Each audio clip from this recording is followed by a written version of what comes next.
Yo, what's going on, everybody? Another day in the news cycle of political streamers who play video games like me. Except they don't play the games that I play. They play Mario Kart.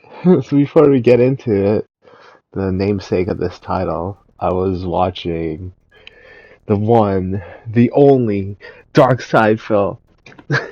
And he was playing Mario Kart, and I was just like, I had this like picture of the guy, like that maybe people were slightly wrong about him, and maybe he was just like earnest, and he could play video games, but just like not all of them or whatever, and people are just too hard on him. But I saw otherwise. I saw the inevitable collapse of his name brand. Like I think if you're not watching him for the comedy, the aspect of just like laughing at him, I I'm missing the point. Like I missed the point in that because I see what with what he did, like playing Mario Kart as like a career-ending move because like as funny as it is and like you can play it up for laughs, right? And like it's more popular than him playing in a skillful manner, I guess. Even though the game is surprisingly new, Mario Kart 2 on the number Switch 2. I mean, I don't know what is it called, Mario Kart 8 or 9 or Mario Kart World. Is that what it's called? I bet that's what it's called. Anyways, like um it's like yeah, he can't play the game.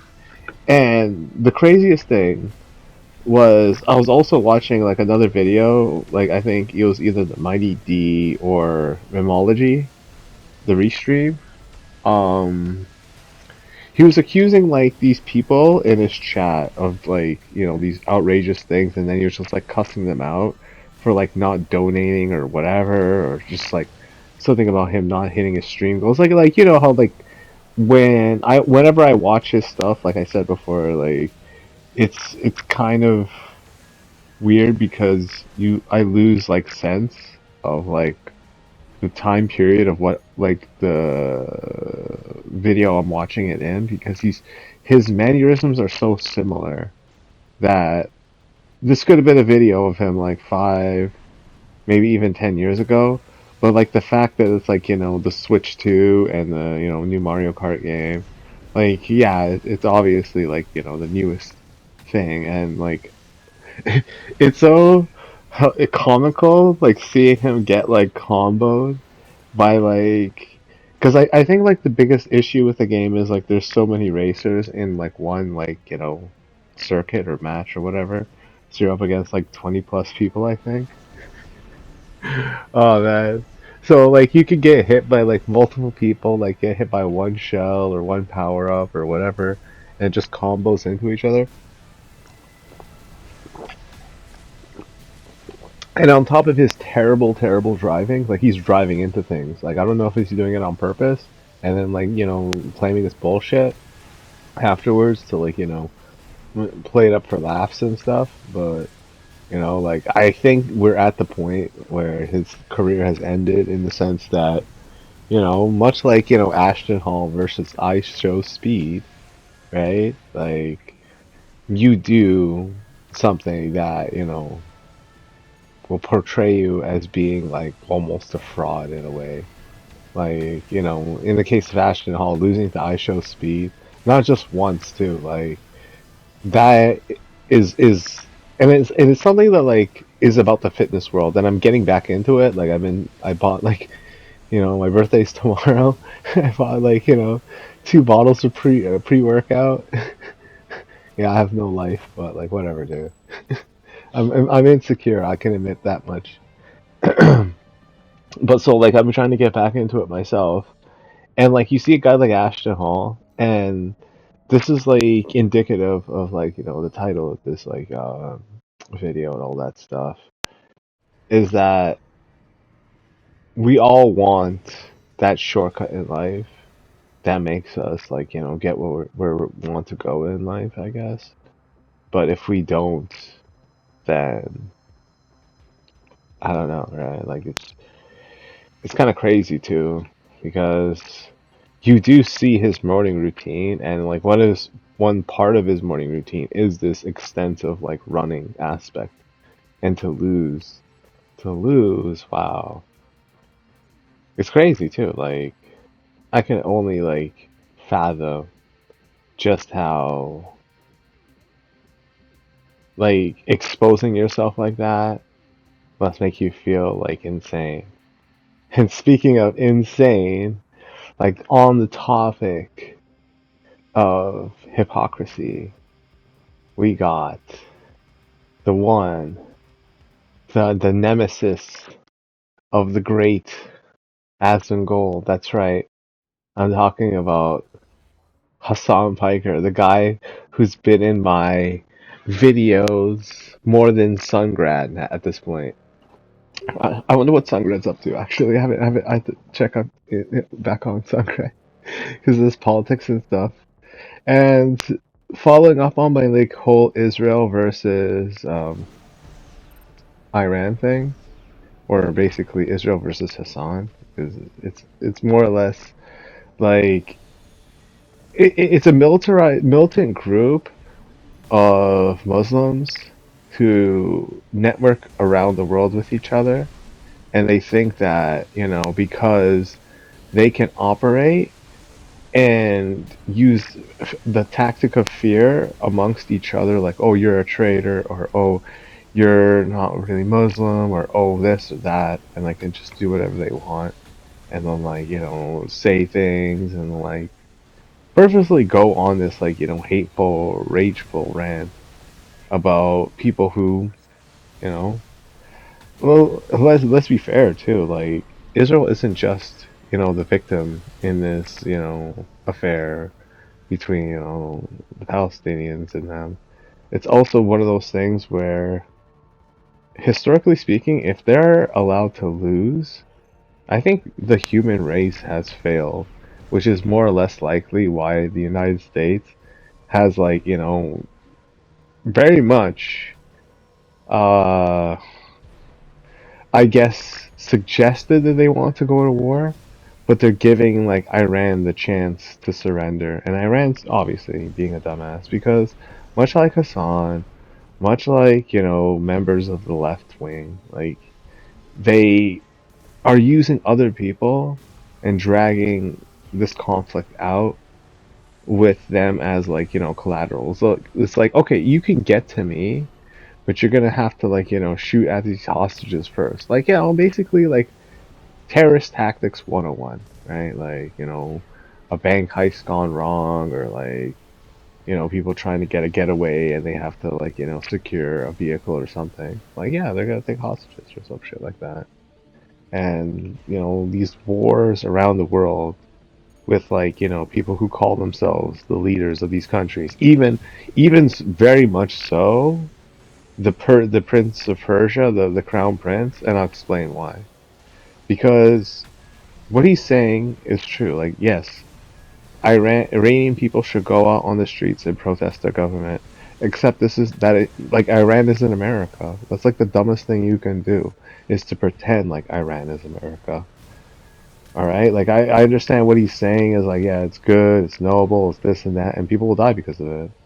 Because, they can have snipers in buildings, they can have soldiers on the streets, they can, shoot a mortar, artillery, or something like that, and like, disperse a crowd like that way, or have an explosive set, like a huge variety of things.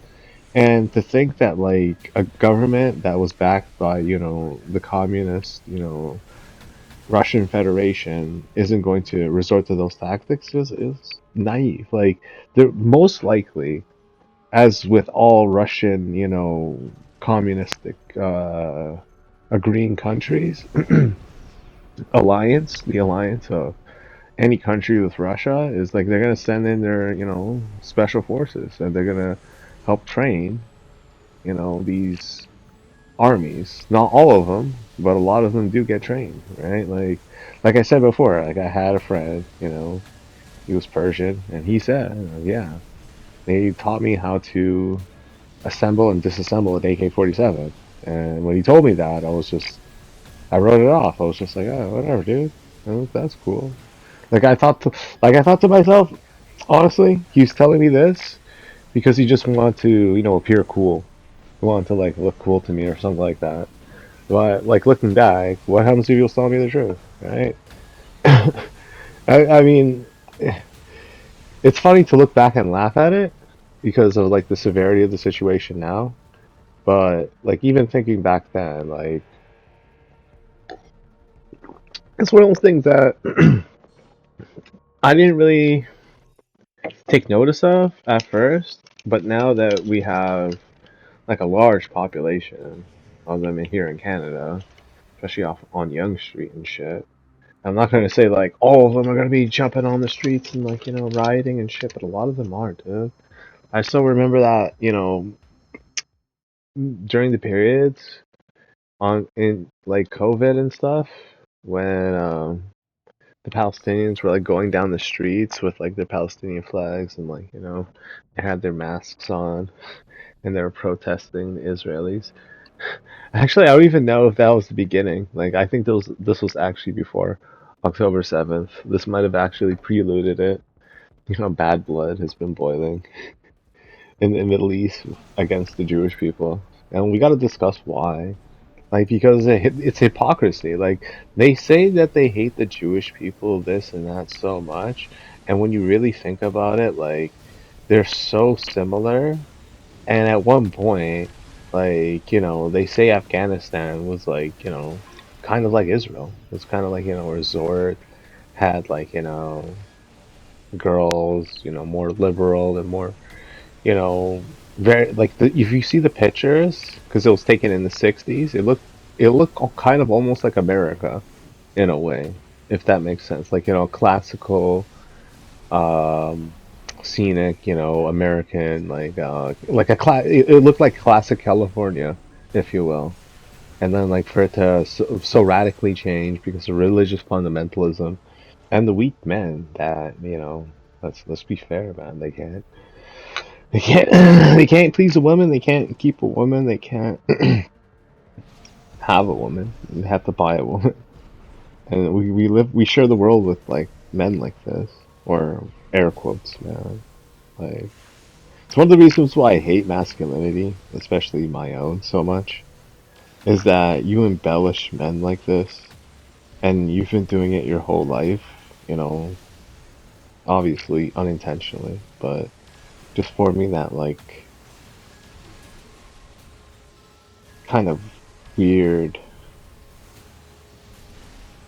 hidden realm, that illusion to fool society into thinking that, you and other men are just, the best necessary. Our opinions and lives matter more than they should, and you know, might makes right. All these crazy euphemisms and stuff. It's a weird, crazy like thing for me personally. It was the fashion too, like having to wear like these things that like we'll say like growing up, I would wear like clothes that my brother wouldn't be like wearing anymore, and like I would get like new clothes now and again, but not very often. So like branching out and trying my own fashion and my own fashion sense, even though it's like a lot of people will be like you turn their noses up at that, and that's fair. But I find that to be my escape from the madness of like being just another part of this prison of humanity. Because, like it or not, when I said Hassan would start World War III, like, I was being honest in a way because of his blatant disregard for the lives of his fellow Muslims and stuff. So it's like, like, he would just do everything possible in his actions to make or like antagonize the other side into an almost compromising position. So he made them like so angry, so they said this or they did this, but he never achieved his fruitless goal. Like it was ultimately just another ploy for everyone to like you know give him more attention than he actually deserved.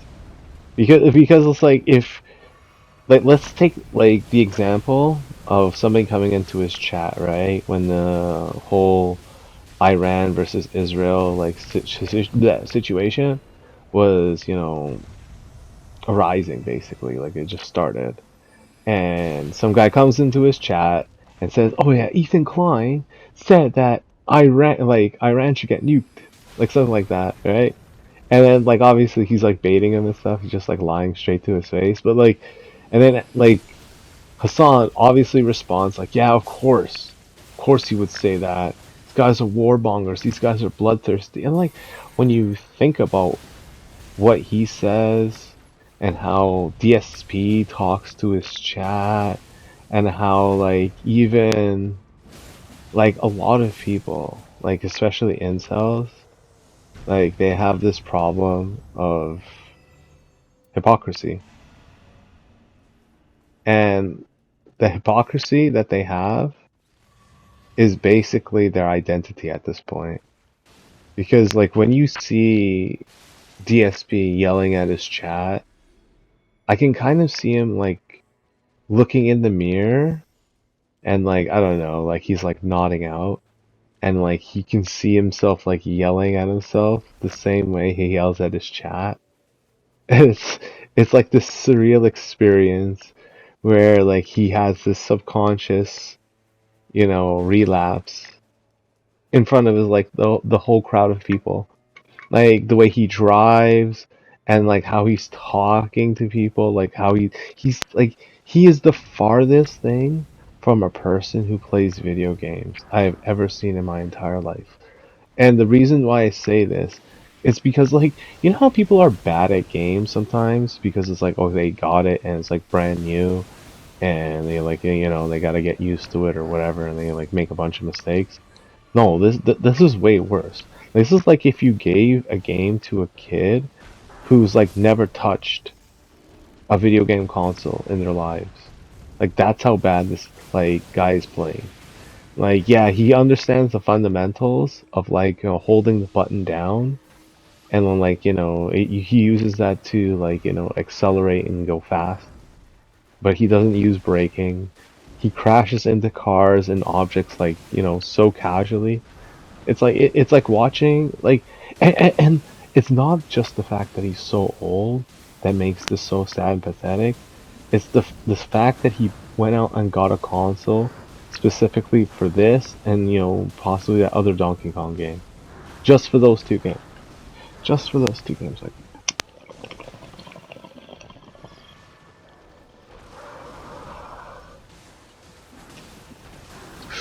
holy smokes. Okay. Holy smokes. The hypocrisy, you know? And LTG getting banned off of Mortal Kombat. And then for some reason I saw him playing Mortal Kombat anyway. He's playing that sector person and shooting all those missiles. Like you can't jump and fight. And it's like, what am I watching? Like no wonder people hate this guy. And he's acting as if like, other people are the problem. I'm like, yo, dude, what are you talking about? You're the problem. If you're gonna play like this, like how can you expect people not to get mad at you? It's like if I ran around and I did do this by the way for funds because it's like hey you can't hate on me because back in the day in PlayStation 3 that was the Wild West, man. You had your ID but you didn't really have like like a login per se, like you could just make another one. And you just had your system, your console, and you connect to the internet. You didn't pay for anything. And you can say or do whatever you want. I don't know, dude. The internet back in those days was just the best. It was just the best, man. Because it's like now everything is just like so bottled up and stuff. Like you have people who are like, you can't say this racist thing, you can't say this like that, you can't call somebody fat, like tectone. Oh man. And the craziest thing about all of this is like, so the hypocrisy has hit like an all-time high with Hassan, in the sense that he accuses like, Israel of being like this like crazy terrorist state, this crazy like, warlike state, warmongering state. He even calls on various occasions, these Israelis as warmongers. And I'm just like, okay, okay. So what did Iran do? It's like they're obviously launching those missiles, rockets, whatever, right? And one of them got through and hit a hospital. And like the hypocrisy has never been so high in my entire life. Like you're watching this guy. He's accusing like this Israeli of being a Nazi. He's accusing all these people of like being like, like bad actors, or like he's like totally supportive of the Muslims and the Palestinian side. And you have to understand, like, the people who are very much for these people are for pedophilia, are for, like, the disillusion, the, like, dissolving of society into, like, this, lawless malaise of, where these people come from. And that the inevitable reality is, like, even though there are a lot of, Muslims who want that reality for, coming out here to live here, to subjugate people to their rule, a vast majority of Muslims, no, they don't want to live like that. They want to have, property rights. They want to have, a police force they can rely on. They don't want to have, like, a bunch of people who are part of a religious gang who get to say and do whatever they want. And, like, like in the UK, you have these very gangs, with a monopoly on, like, crime, violence, various things that they can't get prosecuted for, or at least over there, because of like the fear of racism. And that's slowly happening here in Canada. That's, it's not going to be the case in America, thankfully, at least not in most states, but it is like something that these globalists, leftists, whatever, these anarchists are pushing. And Hassan has reached that almost like crazy, like depraved level of like he's just yelling. And he made his cause so much worse. They're like discussing using these bunker bombs on Iran and like, their nuclear program and stuff. It's kind of scary in the sense that, you know, sadly, the country, and this is no like short part the fault of Hassan. Like this is very much Hassan's fault. Like they basically said, if we hit these targets, at least it won't be widespread radiation. It'll just be like we hit, you know, just some nuclear, sites. But it's not a reactor, so we're okay. Well, here's World War III. Well, I'm glad everybody listened to my video about, the world and the scary stuff. Anyway, stay safe and take care.